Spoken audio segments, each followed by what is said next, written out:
It's never too late. You do not need to wait till next year. You do not need to wait till next month. You don't even need to wait till Monday. The girlies have been asking, and who am I not to deliver? Today, we are talking about how to set intentions and how to set those New Year resolutions, how to set those goals. I know we are in 2023. It is never, let me tell you this, listen up and listen well. It is never too late to create goals. It is never too late. You do not need to wait till next year. You do not need to wait till next month. You don't even need to wait till Monday. You can start them from now. So let's get into the conversation because I'm so freaking excited and I have so much to tell you. Let's just get into it. Okay. The reason people start goals like at the beginning of the year, beginning of the month, beginning of the week is because there's so much more momentum and there's so much more motivation to start things during that period. There's so much that you can do.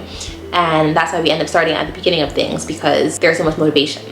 The thing is, when motivation dies down, discipline is what's going to carry you on.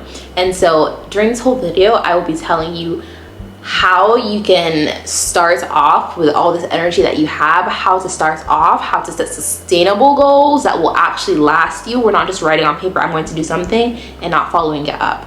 So we're going to get into all of that, and also how to create vision boards, how to make vision boards at work, what do vision boards actually do. We're going to get into that today. Let me share with you what I implemented this year to start off the year. At the end of 2022, I sat down, and I will link the documents in the description box about the document I use. It's a free-for-all document, and I'd love for y'all to have its resource because that's what I use, and I know it's going to make 2023 a freaking amazing year. The first thing I did is the year compass. So if you go to, I think it's theyearcompass.com, I will have the links below. You get this document, and you can print it out or you can write it on your iPad, on your computer, whatever. And it basically helps you reflect on 2022, and it helps you wrap things up as well. It also helps you to be proud of what you've accomplished during 2022. And then it also helps you get ready for 2023. So it helps you reflect on what you want for 2023 as well. So many times when we end chapters, we don't reflect on anything in that chapter, or we don't really close it fully. We're just holding on to things. And so it's beautiful to have that chance to actually sit down, close things up, say how proud we are of ourselves because we got through these things. I hope y'all are taking the time to be proud of yourself. It is so important to look at your accomplishments and be like, we did that. Like, we did that. I just want each and every one of you to know that I am so freaking proud of you. You went through 2022 and you did it so gracefully. And I just want you to take that time to appreciate you. You are not boasting, you're not bragging, you are not being cocky, but you are just tooting your own horn. You're doing the truth. Literally, you're just speaking the truth. We went through 2022 and we did that. So you should be proud of yourself. After completing the year compass, there is another document or another short list of questions that you will complete. And this will help give you a better vision of what you want. What we're doing with this is we're just prepping to write our vision board. And so I actually found this through Jazz Turner on TikTok. I will put the document right here, but I did the whole document and it helped me see what I wanted for myself for 2023. By me writing down what I wanted, it helped me create a visual as well. And that is what I use kind of as the blueprint for my vision board. Now, let's talk about the vision boarding process. There is so much that goes into vision boarding, and it's apart from just like going to Pinterest, getting beautiful pictures and putting it on a vision board. There are other components that go into it. I don't want you to feel like there's anything that's too big for you to have. There's nothing that's too big. Anything you want, you can have it. So we have to go into our limiting beliefs, and if we feel like they're not going to help us achieve this thing, we need to get rid of this, and this may take a little bit of time. Then you are going to go ahead and work on your 12-week habits. So you're going to set 2 to 3 action goals. You're actually going to create an action plan for them. You're going to put them in your calendar. And if you need to put money towards them, you're going to go ahead and do that, but get them rolling and have them inside your calendar. So you already know that this is going to get done on this day, at this time, through this method. Most important thing with this whole process that I have yet to mention actually is showing up as somebody who does these things.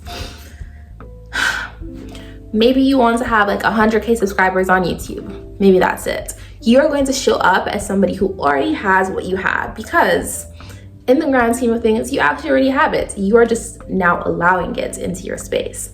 But by showing up as somebody who has those things already, you are allowing those things into your space. You're being very intentional. Maybe I'm somebody who wants to go to the gym.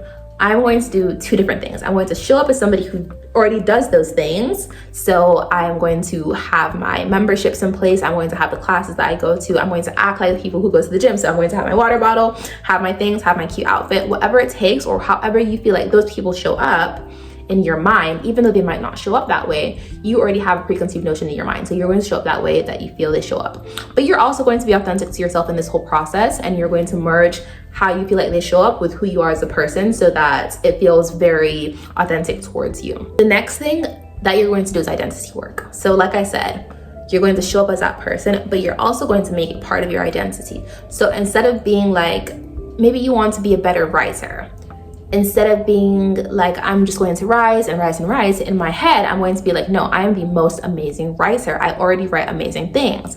And so by you internalizing this, you using this internal speak, you are going to act like somebody who does these things as well. And you're going to show up in your everyday life because you have made it your identity. It is now part of your identity that you are this thing, instead of you just doing things like it. No, you are this thing. So you're going to show up as this thing intentionally and deliberately, consciously and purposefully.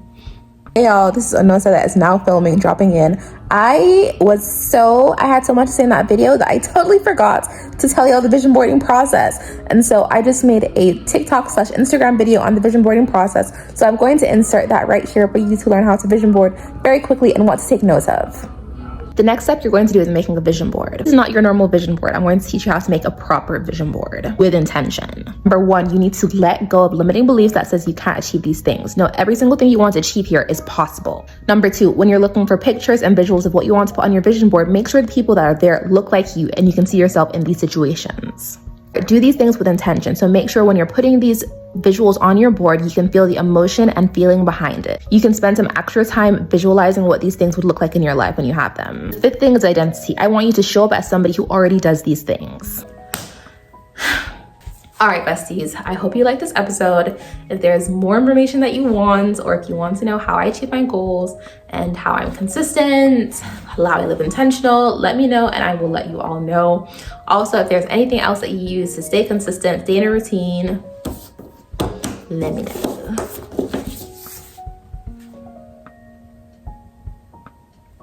All right, bye besties, love you.